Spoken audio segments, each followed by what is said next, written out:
দাজ্জালের এক হাতে রুটির পাহাড় আর অন্য হাতে সুপেয় পানি থাকবে।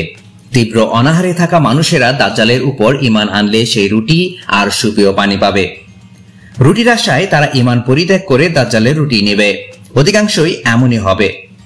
বর্তমানে পৃথিবীতে দাজ্জালের অনুসারী ব্যাপক শক্তিধর আর ক্ষমতাশালী।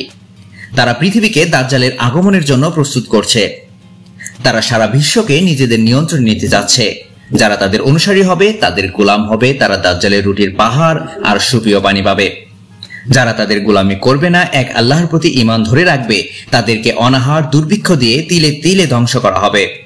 যার উৎকৃষ্ট প্রমাণ ফিলিস্তিনের গাজা। বর্তমানে গাজাবাসী চরম দুর্ভিক্ষে দিন যাপন করছে। সেখানে খাবার আর পানির অভাব। ইসরায়েলি দখলদার বাহিনী গাজার সমস্ত সীমান্ত বন্ধ করে দিয়েছে।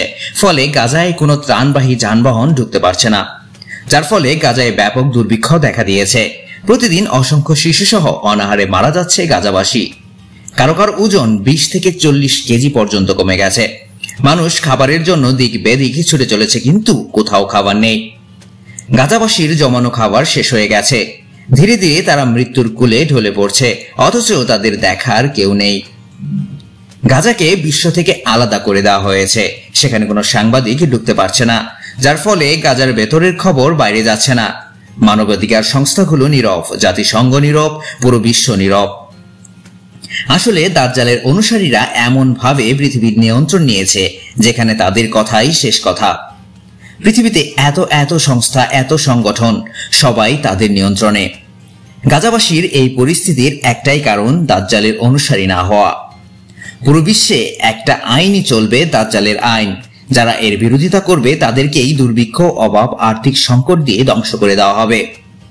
পৃথিবী ধ্বংসের দ্বার প্রান্তে। এটাই সেই দাজ্জালের জামানা। নতুন একটি বিশ্ব তৈরি হচ্ছে, যার প্রধান থাকবে দাজ্জাল।